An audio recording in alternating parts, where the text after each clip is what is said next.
That would be my big Gabbo gaff. What did Gabbo actually say? I'm trying to remember. Hi, I'm Matt. And I'm Steve. And this is Marvel Reread Club.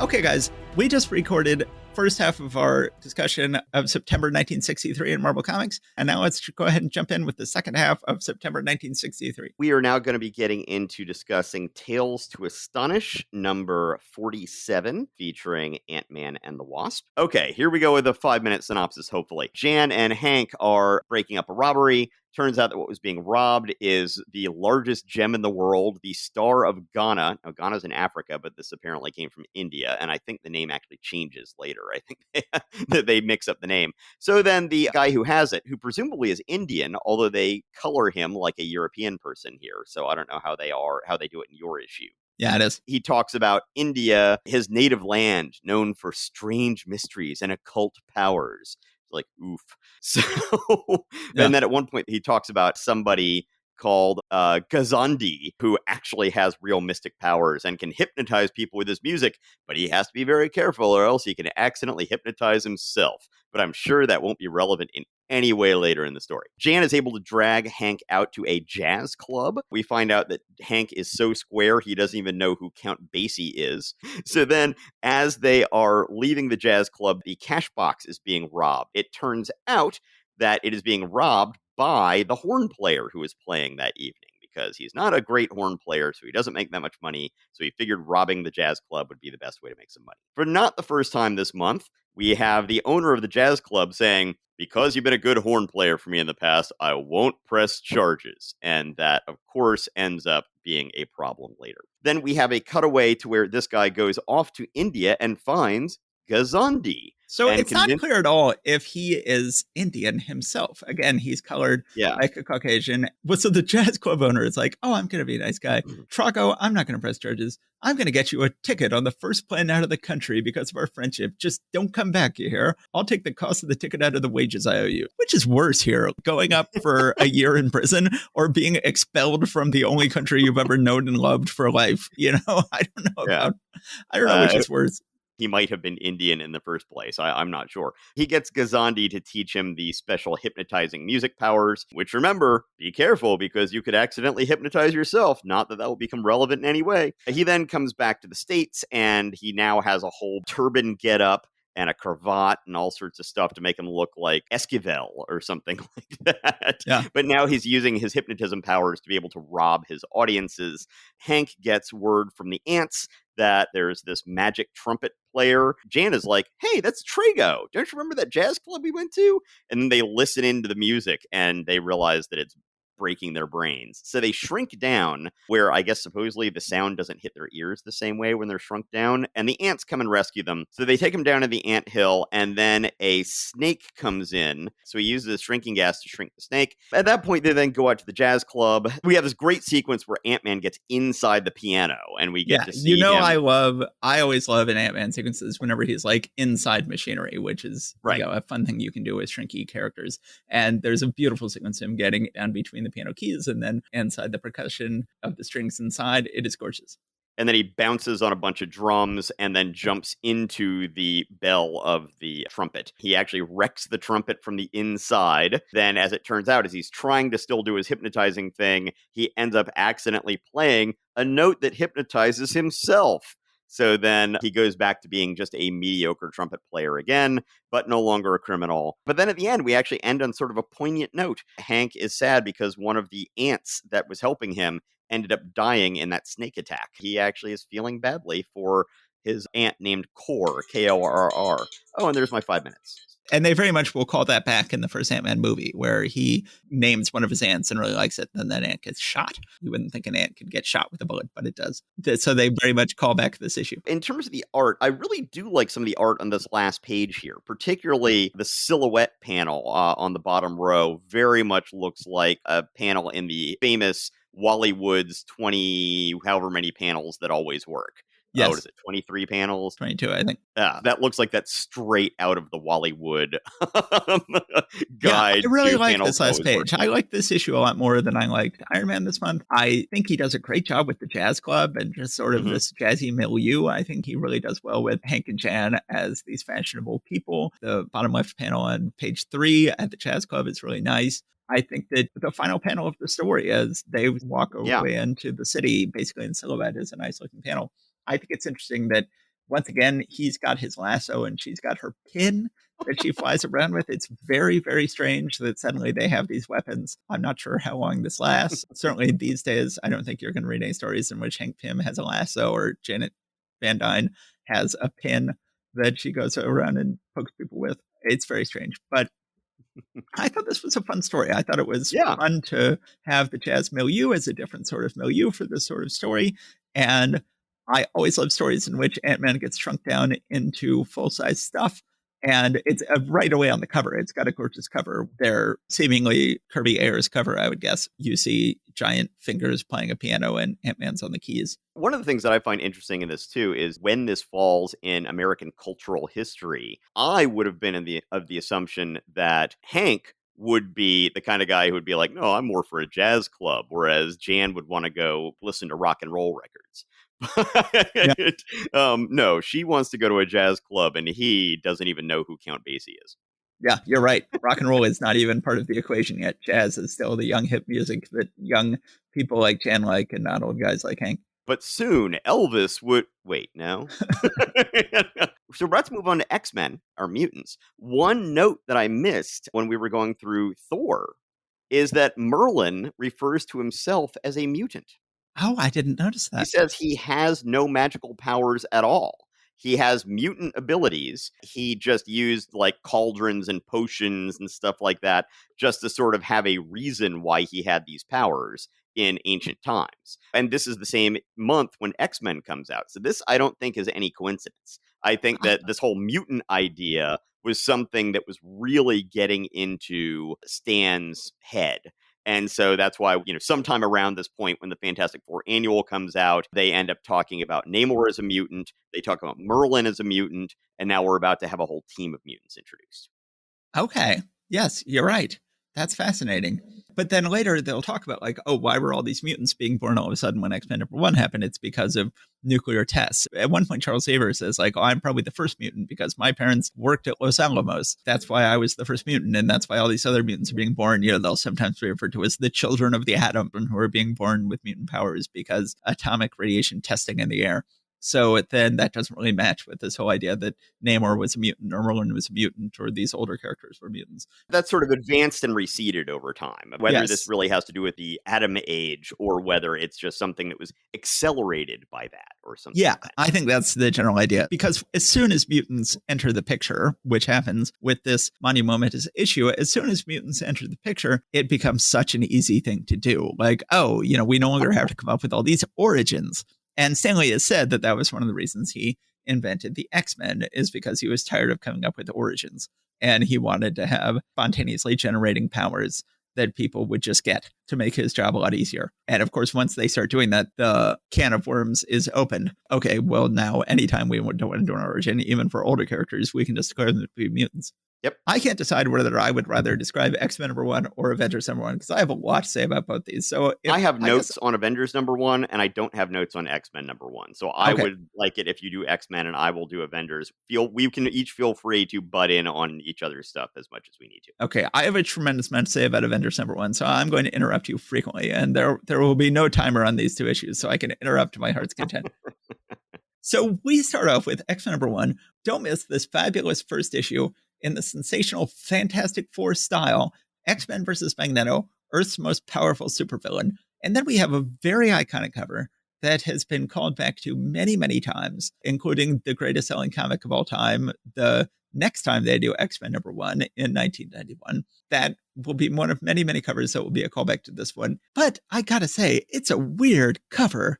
It is a strange cover. So right away, whenever you have a winged hero, and this is also true of winged villains, but especially true of winged heroes, it's always oh, it's so cool. They have wings. They can fly. And then instantly it's this issue of but what good does that do you? Like, what offensive power do wings even have? How can you beat somebody up because you have wings? And how can you attack somebody, certainly under the ranged weapon, if you have wings? It doesn't make any sense. And so then you always have this big problem with winged heroes when it's time for them to actually do something. What are they going to do? So we have here on the cover of X #1, they are introducing one of the most famed winged heroes in Marvel history, and he has a bazooka. He is. I thought that was just like a big old metal pipe that he had just picked up in the danger room. Well, why attack a magnetic villain with a metal pipe? You would think, how about a wooden pipe? Yes, how about a peace pipe? I don't know. Yes, it's it makes no sense. Maybe it is. Maybe it is plugged up. Maybe it is just a big metal pipe. I always saw it as a bazooka, which would be a big admission right away at the beginning here that we have no idea what to do with Angel. And so you get this with Hawkman and Hawkgirl, and Hawkwoman have, these electrified maces that they are flying around with, or at least that's how they did in the Justice League cartoon. I really dislike in the Marvel Cinematic Universe, the Falcon, has these wings and he can fly around, and then it's like, well, what good does that do him? So then he has Uzis. And I just find that to be very distasteful to just have a Marvel Cinematic Universe hero who's just flying around shooting people with double Uzis. Also, I don't want to be that guy who's like, wait, this comic book physics doesn't work. But I would think just the kickback on firing 2 Uzis would really mess up your ability to stay in the air with your wings. So we've got Warren with possibly a bazooka, possibly just a big metal pole that he's going to throw at Magneto. Then we have the Beast, who is flying in on some sort of metal trapeze. What is that doing there? Where is that coming from? What's going on? We then have Jean Grey, Marvel Girl, who, for some reason, Marvel Girl is just one of these superhero names that never sticks, and everyone will just always call her Jean Grey. She is presumably using her mental powers, but we don't see them. We don't see the little lightning bolts in the air, so she just seems to be striking a pose. We then have Cyclops, who is firing at Magneto with his eye bolts, and right away we're like, okay, that guy looks really awesome. You can see how he'll be the longest lasting of these characters. And then we have Iceman, who does not look like an Iceman yet. He looks like a snowman. And indeed, he is throwing snowballs at Magneto. And the snowballs, wonder of wonders, aren't doing much good because magnets. Because magnets, and also because my own children from age 1 and up, I've been more than happy to throw snowballs at, secure in the knowledge they will not cause them any harm. So... Well, Matt, that's because you're forgetting to put rocks in them. Yes. Then you'll really be able to knock those kids off their feet. It is a bizarre cover, but it is a gorgeous cover. It is nicely inked by Paul Reidman, who was credited with inking on the Fantastic Four cover this week. And I don't know, maybe he did it. You can tell he inks this cover. I think it is, I don't know. What do you think about Reidman's inks? I love him. He is, I think, my favorite of Kirby's pre-Sinnott inkers. Oh, see, I don't like him as much as theirs, but I like him a lot. And I think he gets better and better as he goes along. I think by the time you get to like 5 issues from now, it looks really nice. Yeah, one thing I found is that the Kirby-Reidman combo here in these first several issues of X-Men really seemed to be where when Steve Rude, legendary 80s and beyond artist working for independent publishers like First Comics, co-creator of the legendary character Nexus, when he starts going more and more into his Kirby homage phase, I really see these Kirby Reidman X-Men issues as sort of being what he seems to be going for. I agree. I was going to say, like, Reidman on Kirby sort of looks like John Nyberg, who was one of Steve Rude's major inkers. There you go. Exactly. Then we go ahead and jump into the issue. Written by Stan Lee. Stan Lee is committing to this book. He is not having someone else script it. Drawn by Jack Kirby, inked by Paul Reidman. We meet Professor X, who is not on the cover. He has got a little blanket over his legs to sort of indicate that he does not have the use of his legs. And he calls out with his mind to his students and has them come to him. And then we see these 4 X-Men, the 4 male X-Men, all arrive. Beast swings in through a window. Hank flies up on his wings. Scott is just, but of course, he's not Scott Summers in this issue. He's Slim Summers. He comes up, just walking up, and then Iceman is swinging down an ice pole, even though he looks more like a snowman than an Iceman. They all arrive. They help adjust the blanket on his legs. They haven't explicitly said he can't use them yet. He's not in a wheelchair. He's in a lounger. He's in a recliner. Then he's like, hello, my X-Men. And I forget, does he say yet what X stands for? Because they keep changing that over the years. In this issue, he says that it refers to the extra power that each of them has from their mutant abilities. So X for extra. Do you think he knows that Extra begins with an E? I think that that's just his cover story. He's actually named them after him. He clearly has. These are clearly the X-Men because they work for Professor Xavier. Then he has to claim like, oh no, I just named you because of your extra powers. If you misspell extra, dude, just to make you name these people after yourself. Yes. Clearly. So we are introduced to the Beast here. For you and me, Matt, we grew up, our very first comic book had the Beast in it, right? That's true. I think. Yeah. But at that point, the Beast had long since been covered in blue fur and looked much more Beast-like. Going back and looking at these early X-Men issues with the Beast, he just looks like a dude with big hands and feet. I still don't quite get it. But he is a little bit furry in this issue. You know what? You're right. Even on the cover, if you look on the cover, his feet are furry. He's furry on page 1 as well. He's sort of Hobbit-like. Yeah, he's sort of Hobbit-like. He starts off furrier than he will later be, but it is a weird nickname. They later decided if he's going to be called the Beast, let's have him be more bestial. But in this first issue, yeah, he's sort of got a simian body type. But so they call him the Beast, which is a somewhat odd name, and then later made more sense. Also, he does not yet have his precocious, loquacious kind of way of speaking yet, that he will definitely pick up over time to sort of be an ironic counterpoint to his brutish appearance. So we don't have that yet. That's one of the things I often notice when going back and reading these early origin issues of Marvel Comics. Very often, they don't really have the characterization or speech patterns down for these characters yet. Yes. And then that would sort of later go away a little bit when he was Blue Furry Beast, and he would be more of just a standard jokester type character without the big vocabulary words. He, for most of the original X-Men run, will be characterized by his big vocabulary, which he does not have yet here. Professor Xavier says, I'm going to put you through your paces. Go ahead and try practicing. They don't call it the danger room yet, but it's basically the danger room. He's got various obstacles set up that he's making them jump around and fly around. And we get to see them all show off their powers, nicely drawn by Kirby. They go ahead and acknowledge that Iceman doesn't look like an Iceman yet. He looks like a snowman. They have him actually put a carrot on his face to turn himself into a snowman. And the Beast is like, oh yeah, well, I'm going to throw a bowling ball at you. But then is... In fairness, Professor Xavier gives him a mental command to do so. You're right.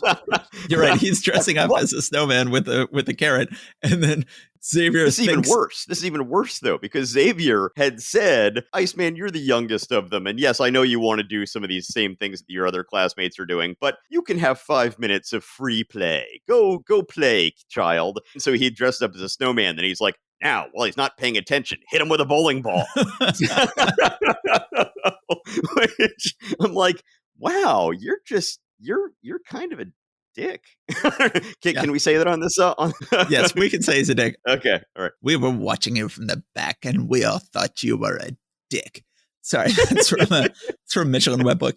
For the next 60 years, he will be a dick, and that begins here. Iceman handles just fine the fact that he's unexpectedly out of a bowling ball thrown at his head, creates a little ice shield to send it right back at the Beast. We then get, again, they've already gone through a lot of story and a lot of characters in their year and a half of stories.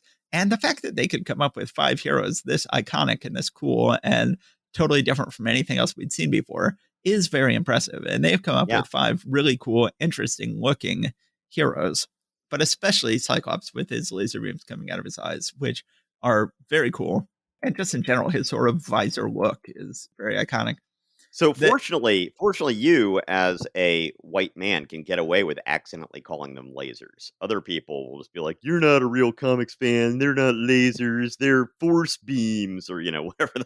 Have you ever heard that thing before? Who was it? Was it Gail Simone who would actually bait folks online with that, like referring to his I-beams as lasers, just to get some of the guys to be like, "See, you don't even know what you're talking about. They're not lasers." I enjoyed baiting such people by going like, oh, Pacific Rim, you mean monsters versus robots? And they'd be like, no, it's kaiju versus Jaegers. And by the way, for everyone out there in podcast land, my last big job in comics, or at least last one to this date, was actually on a prequel graphic novel for Pacific Rim.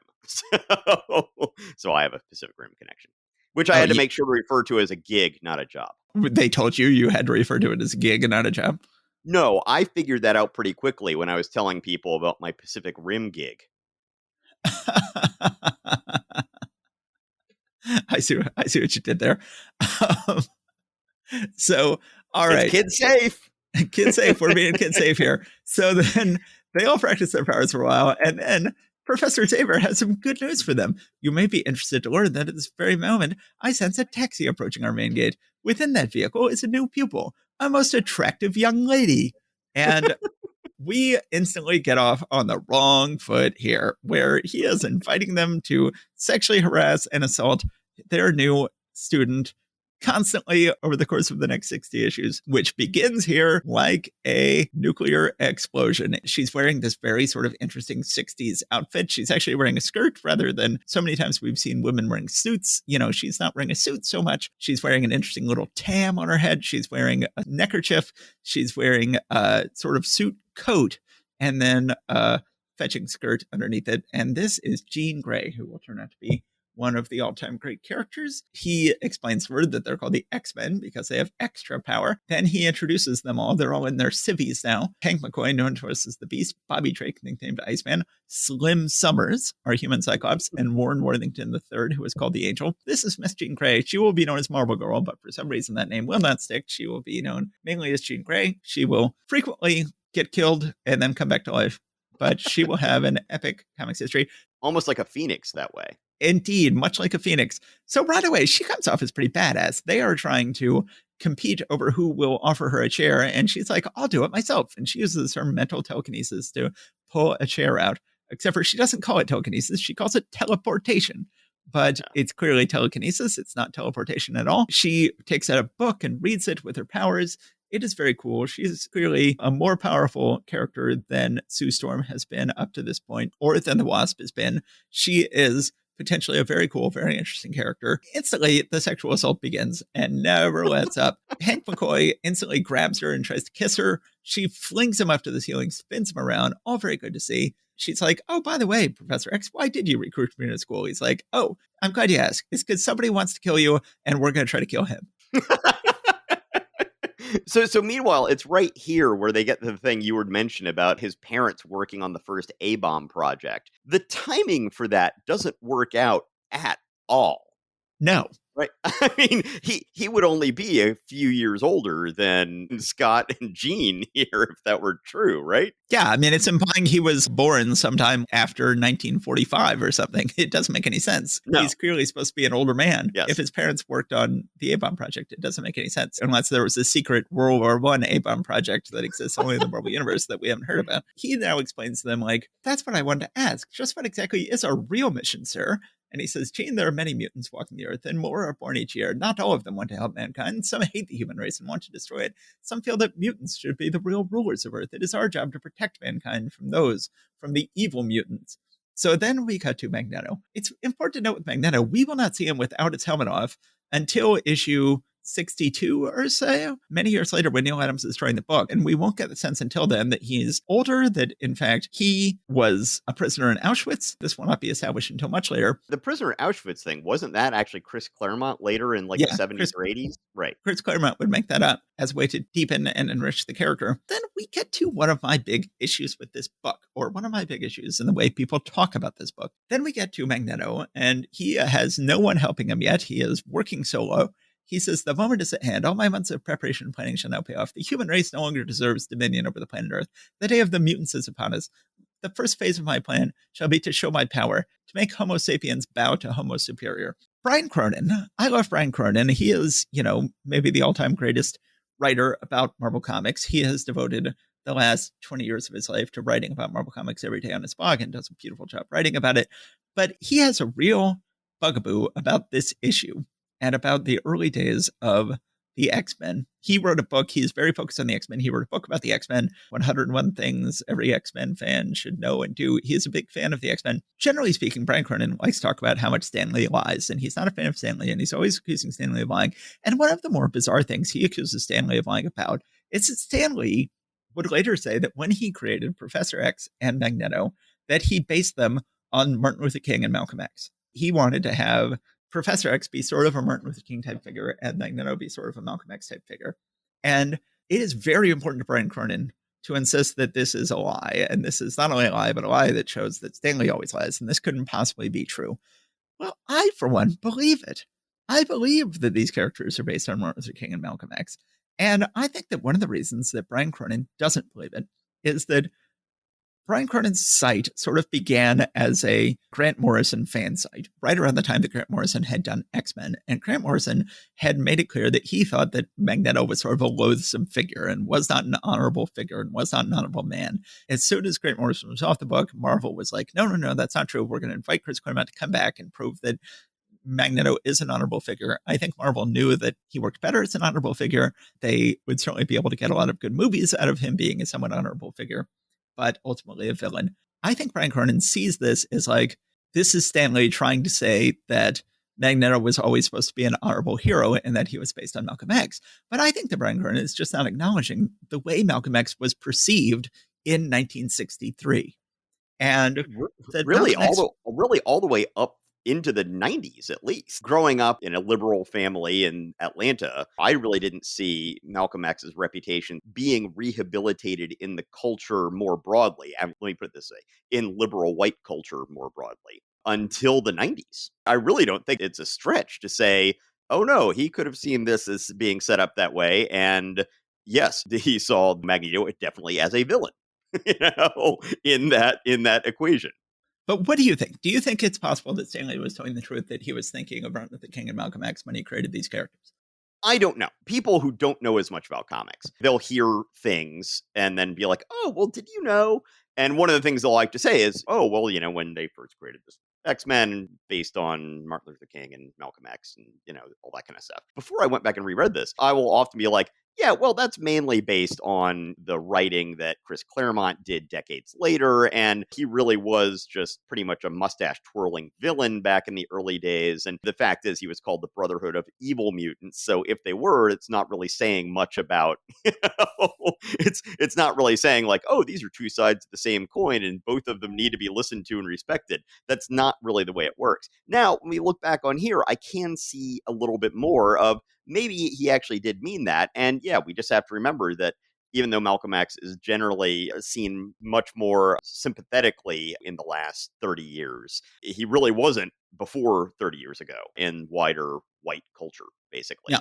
I'm not sure. I don't know. I think that he very quickly, as we go forward here, became just sort of a standard villain. I think that operating idea of the two of them as being these two different representations of an oppressed group and whether you're trying to fit into society or destroy society gets played up more later, but the seeds of it are here. I wonder also if there was some element of Israel politics in here. There were some elements of this general sense of like, you've got a minority group and you've got the assimilationists and you've got the militants. I think that was playing out in Israel at the time. I think that was playing out in the civil rights movement at the time. And this is playing out here. And I think this is a very powerful idea that he is really tapping into here. Oh, yeah. People often will act like, oh, it was all Claremont. Claremont brought that all in later. I think it's here. I think it's here in this issue. This whole idea of this very powerful sense of, should we try to fit in and be model minorities?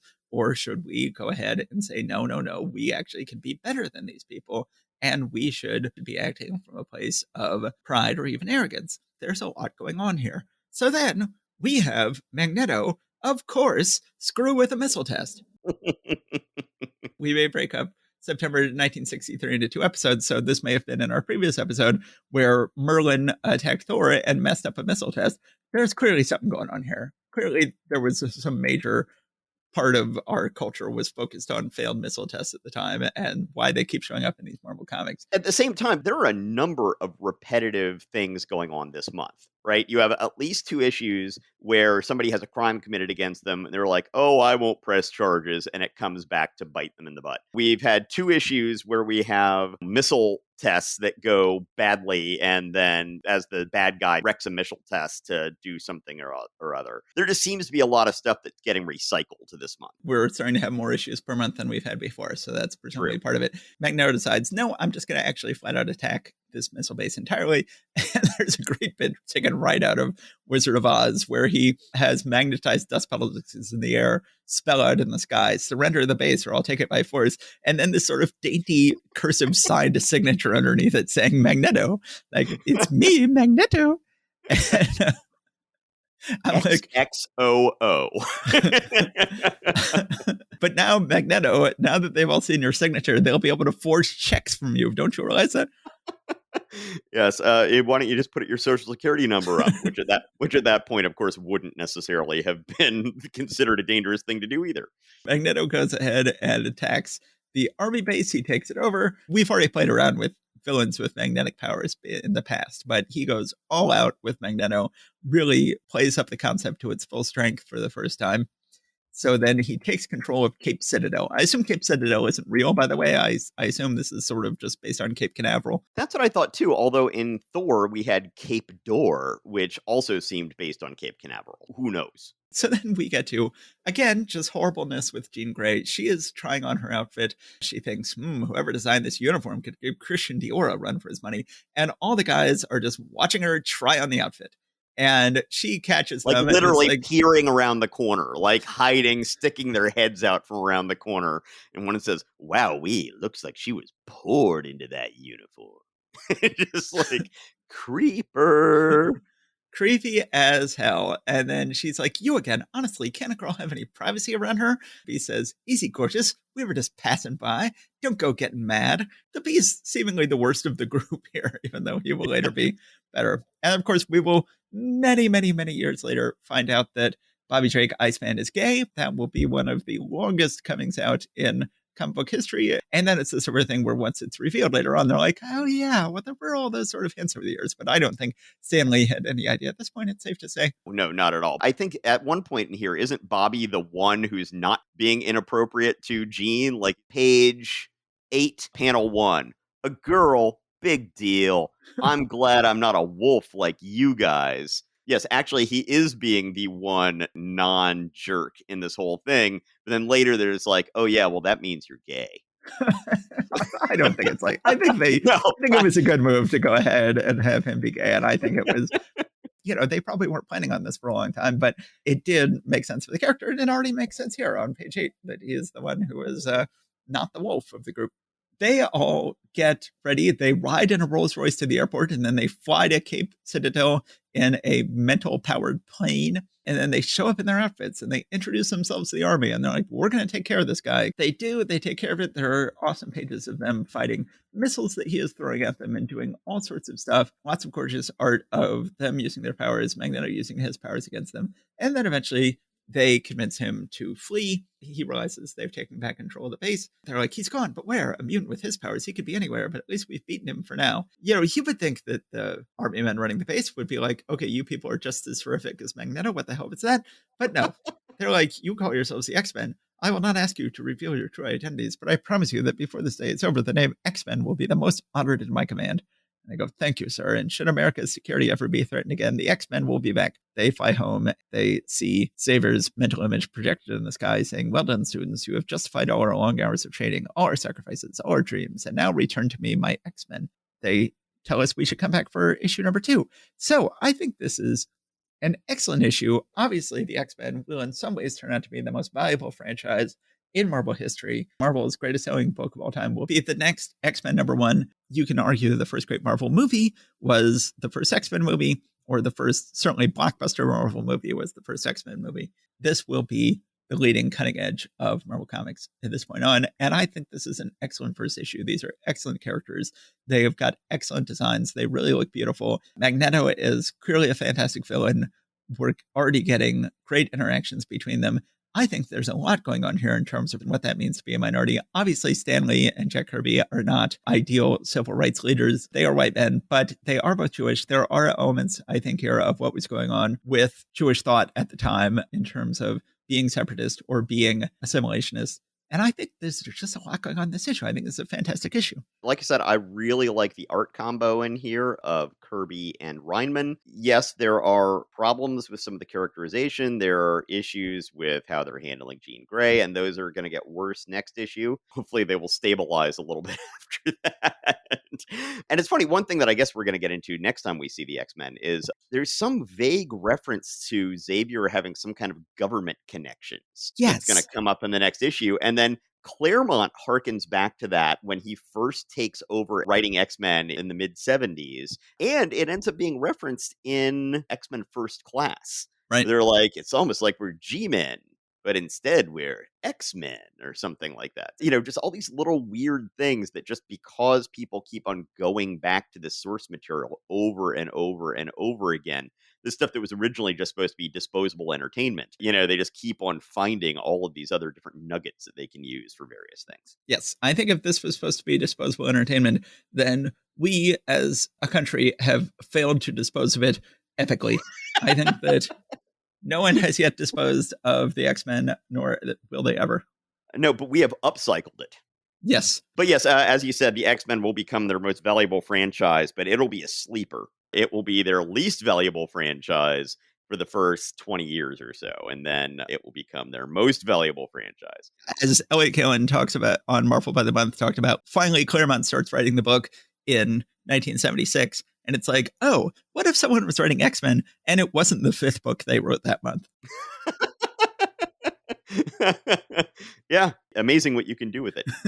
First with Stan, who's going to be on this book for about 18 issues, but then Roy is going to take over, and Roy Thomas is going to write the book for much longer than Stan wrote it. But for both of them, it was not the first book they wrote that month, and neither of them brings the tender loving care to it. So when we talk about how, this would go on to be the greatest Marvel franchise, that's due maybe 40% to Stan and Jack and 60% to Chris Claremont. Chris Claremont and Dave Cockrum and John Byrne and Len Wein. I mean, you got to give all them some of it. But yeah, it's probably more Chris Claremont than Stan and Jack. The Stan and Jack X-Men puttered along and were okay, despite help from great artists along the way, like Jim Steranko and Neil Adams. They just never really came into their own until the Chris Claremont era.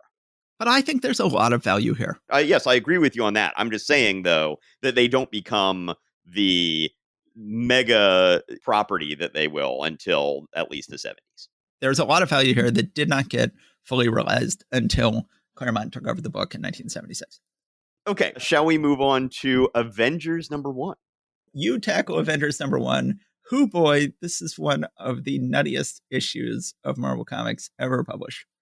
It really is. It's so weird in many ways. Okay, so here's one thing that I have, and once again, one of these things I didn't go look up and go reference and get the documentation on here, but it is my memory that Avengers was a last-minute replacement book.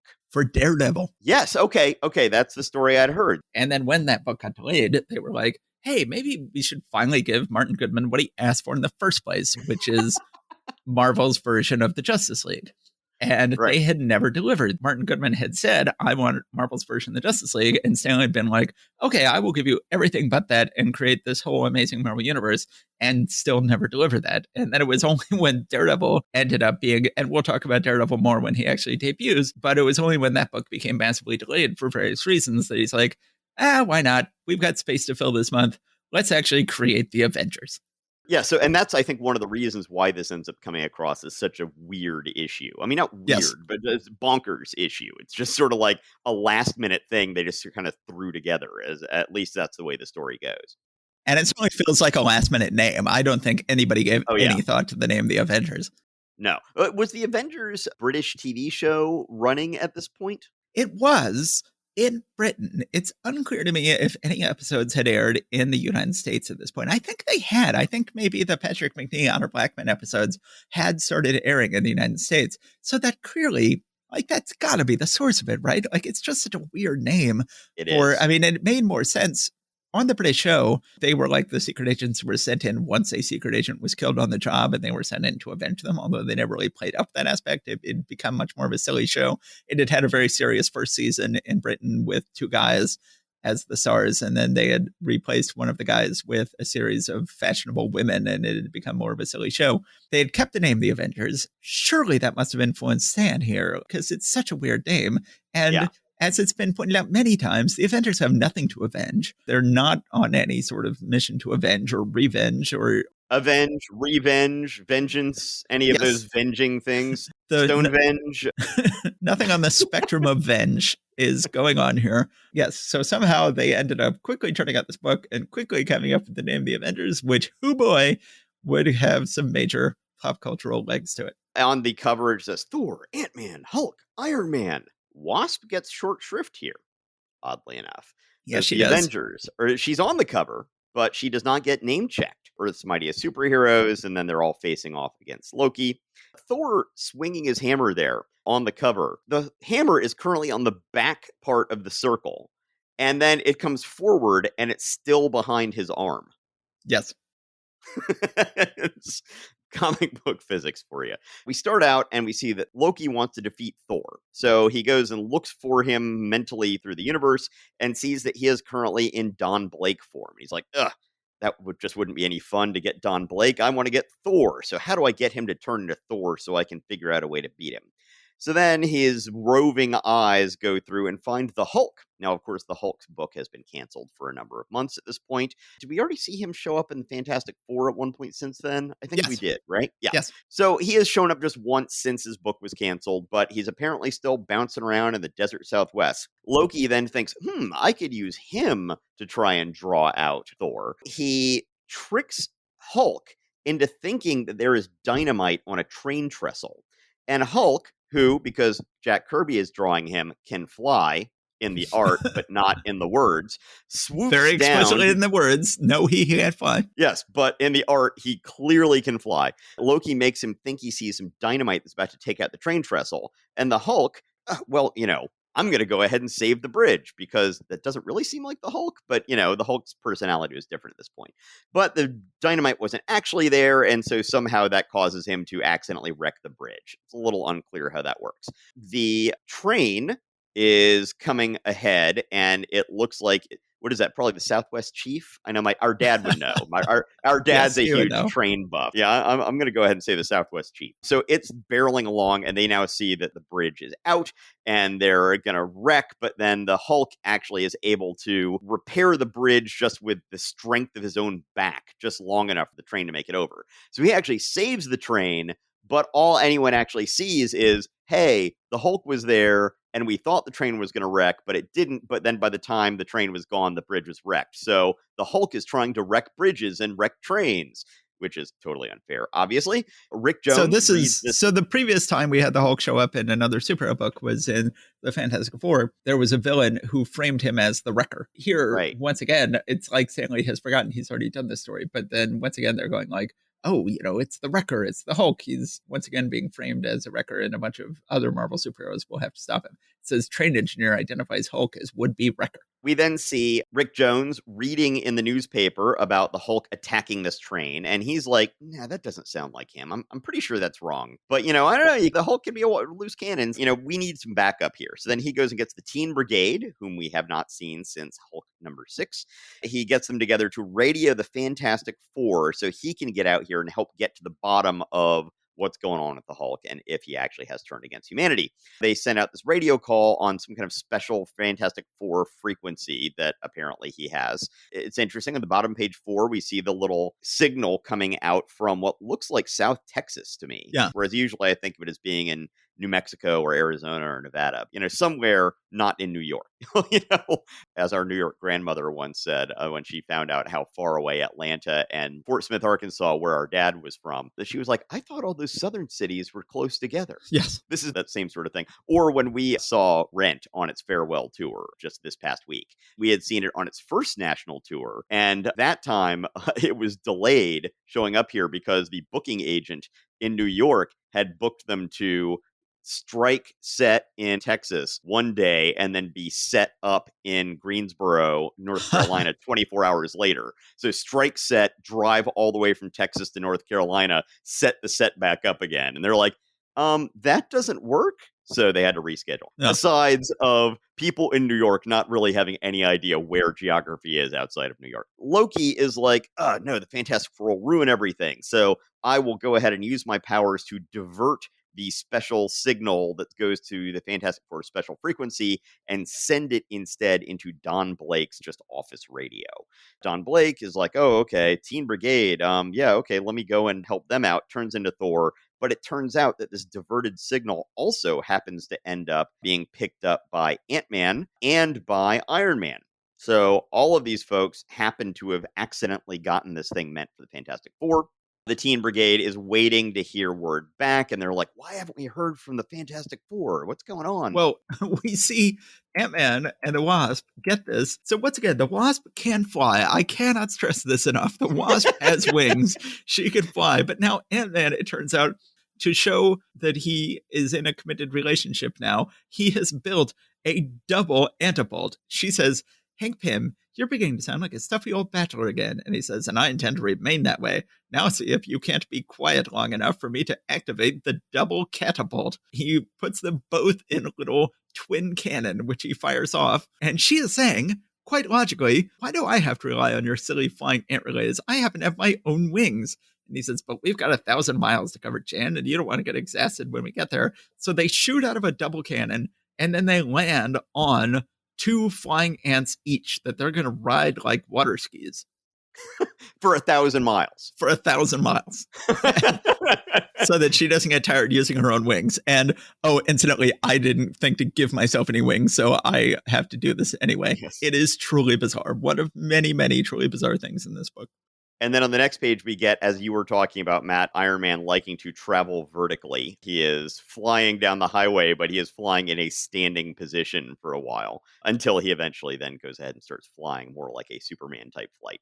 The Teen Brigade finally hears back from the Fantastic Four. They're like, oh, that's great. Yeah, we were doing some other stuff. You set this on the wrong frequency. I don't know what's up with that. What was up with that, of course, was Loki. As far as we can tell, I think that some other people who can help you got your message. If you still need any backup from us, you can call us back.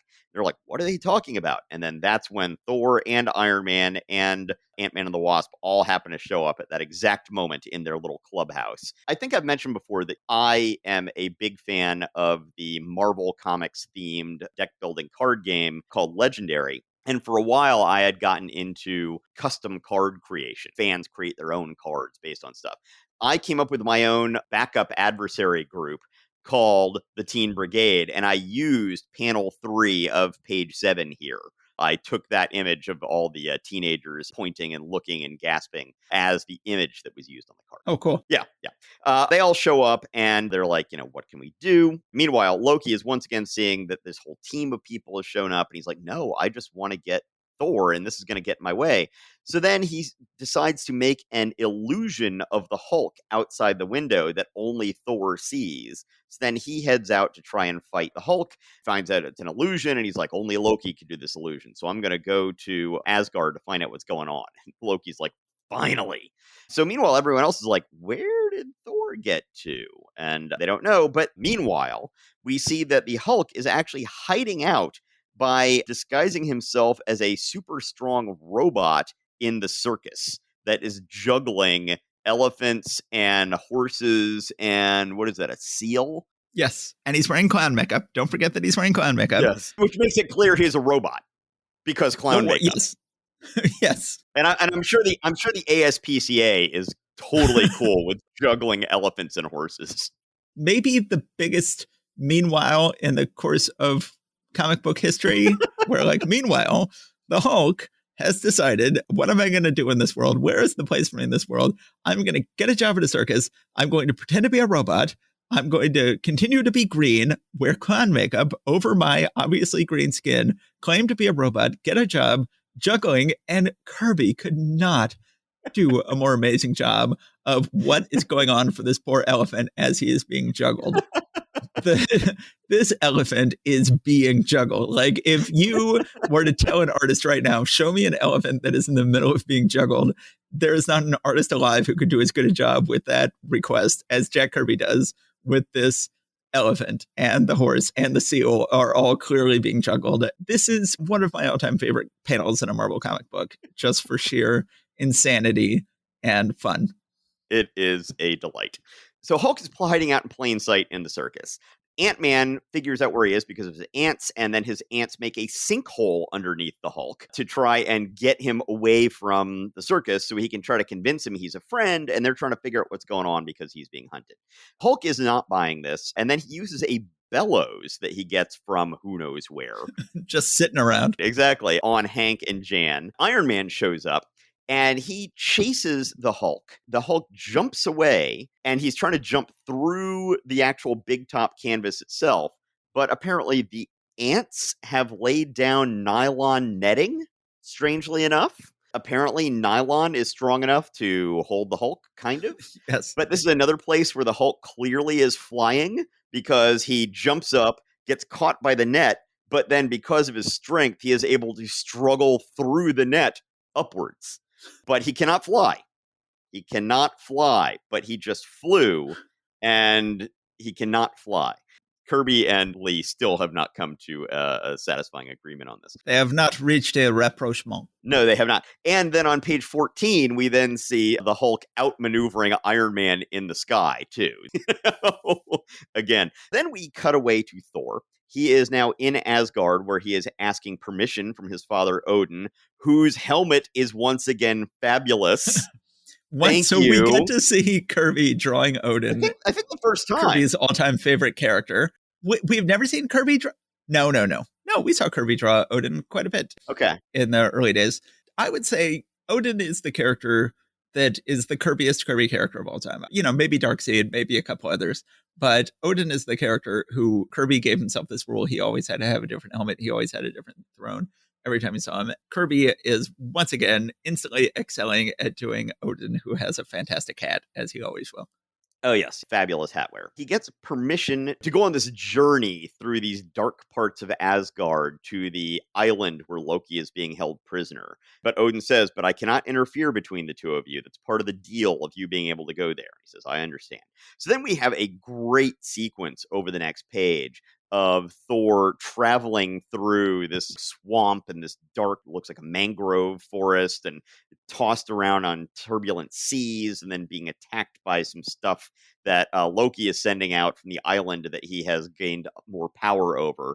We then get I believe, our first sight of the Asgardian trolls. Yes. Is this not the first time we've laid eyes upon the trolls? It is. So the trolls supposedly have a grip that cannot be broken. Thor uses lightning. They live underground. They cannot stand it. And so they let go of him, not through strength, but through trickery, basically. Loki is creating all sorts of illusions to make him hard to catch, but eventually Thor overcomes the illusions and drags Loki down to Earth so that the other heroes can help in the fight, which is exactly what Loki has been trying to avoid this whole time. He wants to have Thor isolated where he can get him. Meanwhile, then the Hulk, after escaping through the nylon-coated tent, jumps all the way to Detroit for no reason. Seemingly, he says, finally on the ground again, inside a huge auto factory. And when I think huge auto factory in 1963, I think Detroit.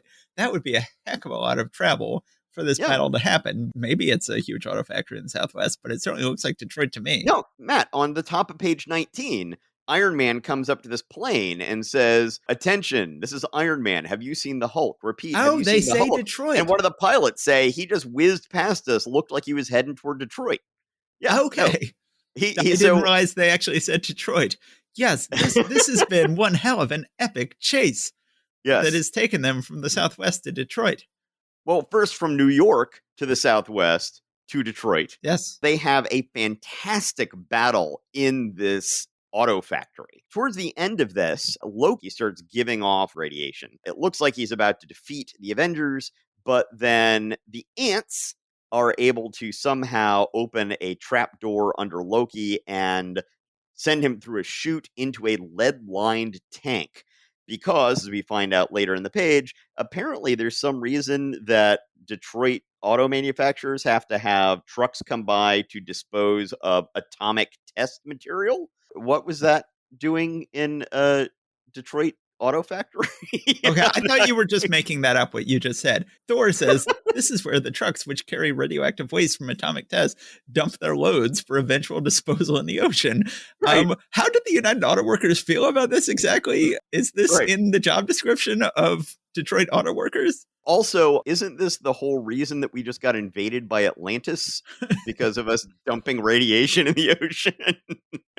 So all sorts of issues with this. Of course, we never found a place to put our radioactive waste, and we still haven't. And it's still just sitting in some sort of temporary facility out in like Nevada or something like that. Because there's like the whole salt mine that we're supposedly going to put it in permanently, but they can never figure it out. I don't know. Anyway. Yes, which has permeable ground underneath it. Yes. Anyway, one way or the other, they get him sealed in this lead-lined tank.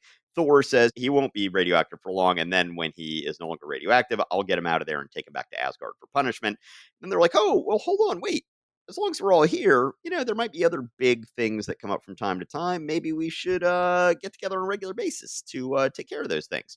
Hank and Jan and Thor and Iron Man are all in for it. Hulk. It is the Wasp who comes up with the name of the Avengers, which... Hold on. We'll get to that in a second. Before that, the Hulk, he basically just joins because he's like, well, I don't want you guys fighting me, so I may as well be one of you so we can be fighting somebody else. But of course, he doesn't remain an Avenger long at all. So even though the general public has this vision of him as being an integral Avenger, yes, he was one of the founders, but he's only in the Avengers for like an issue and a half, basically. Despite that, in the Avengers Earth's Mightiest Heroes cartoon, he was a regular longstanding member. And in the MCU, obviously, he's been a regular longstanding member, particularly since they don't have distribution rights for Hulk movies by themselves. Marvel doesn't want to do anymore where they have to pay Universal money, so they just put him in movies with other characters instead. Yeah. Okay, so then you wanted to say something about the Avengers name and Jan.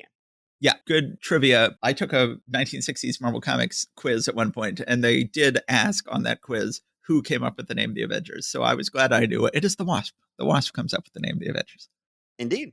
As we noticed, we were going through the story where she was introduced. She was talking about vengeance right from her first appearance because her father was killed and she wanted to avenge him. Yes. It seems really out of character. And as you said, it is sort of an odd name for a superhero group, but somehow you can say it does make some sense.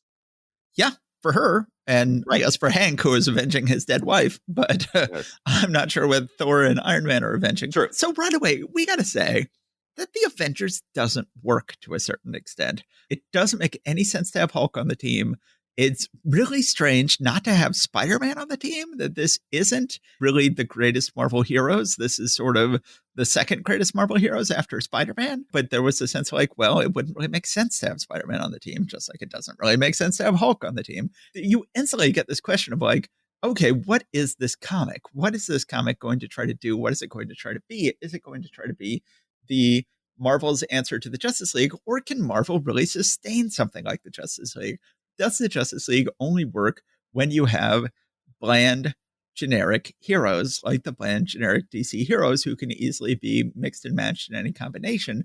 And once you get to these beautifully written Marvel heroes with their complex, distinctive, abrasive personalities, can you actually mix and match them? Can you combine them in a hero book? And this will be a huge problem for the Avengers. And also this issue of trying to maintain continuity when the Thor will be coming more and more having Asgard-based adventures. Iron Man will have his own issues going on, and everybody will have their own issues going on until they sort of cut the Gordian knot with issue 16 when they say, no, we're not going to do Justice League anymore. We're going to have only members of the Avengers who are only going to appear in the Avengers book. We're only going to appear in modern day in the Avengers book. That is going to be when the Avengers sort of start making sense as something entirely different from Marvel's Justice League in issue 16. And until then, things are going to be rather tenuous. Well, I mean, even when you get to that point, you're like, oh, yeah, well, they sort of seem to make some sense. At that point, you've got Captain America and 3 until that very moment villains.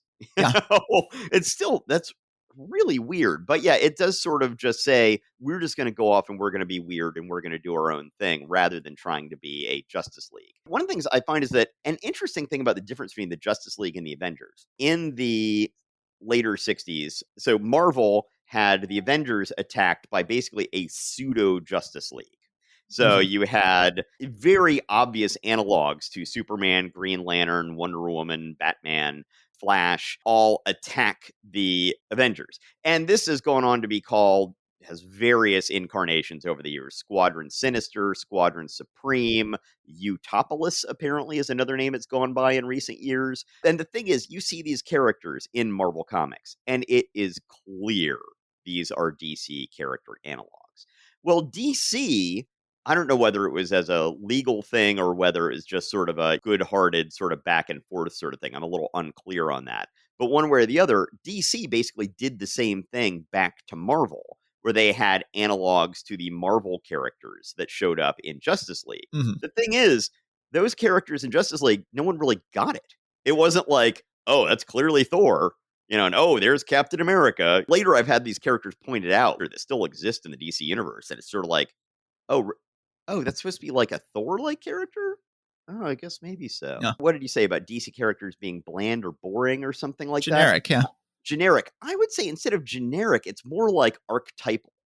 Yeah. The DC characters are more like archetypes, whereas the Marvel characters are more like soap operas. They both have their own strengths and weaknesses in terms of creating a mythology and telling stories and characterization and all sorts of things. Obviously, we are here doing this about Marvel stuff. So the two of us largely fall on the side of how Marvel handled these things. I think just calling them generic, I don't think quite is fair. Really think it's just they're a different kind of character. They really are just more, archetypal.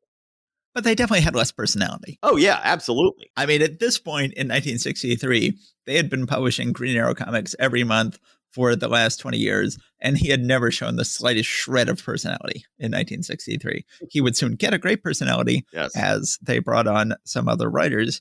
It was amazing how little personality Aquaman had and Green Arrow had. Batman and Superman had a little more, but it made it much easier to do a team book than trying to shoehorn the Hulk into any sort of adventure with anybody else. Okay, well, this is an epic month. I think that you said in the previous episode that you can make an argument that we are witnessing the birth of Marvel Stage 3. Yeah, Marvel Phase 3. Yeah, that we had Marvel Phase 1 started at Fantastic Four #1. Marvel Phase 2 began, I think it was when the Hulk first showed up as a guest star in the Fantastic Four. Yeah, Fantastic Four #13, yeah.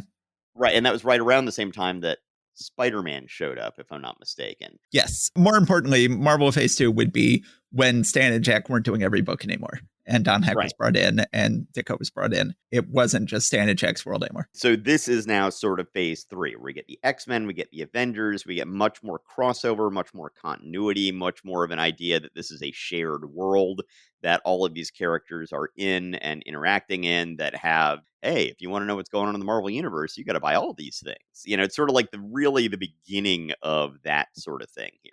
Yeah, some big stuff. A monumentous month, and that's why we, despite our best efforts, still are going to have to be splitting this one up into 2 episodes. But I think I like how we managed to keep the more forgettable books down to 5 minutes. I think that that's going to keep this podcast alive to a certain extent. Hopefully there will be some months from this point on that don't get broken into 2 episodes. Maybe not. Maybe at this point, it's going to be 2 episodes per month for every month, but we will see. So I'm going to go ahead and go to bed here. It's on nearly 1 a.m. my time. This has been good. I have enjoyed it. Thanks for your time, Matt, and thanks for everybody's time out there in podcast land. Yes. Thanks so much, guys. This was a lot of fun. It was fun turning this big corner with you. All right. Thanks, everybody. Take care. Stay safe out there. Yeah. Okay, bye. Thank you for listening to Marvel Reread Club. Please subscribe and rate us wherever you found us. Go to secretsofstory.com and click on Marvel Reread Club in the sidebar to find notes and join the discussion about this episode. See you next time.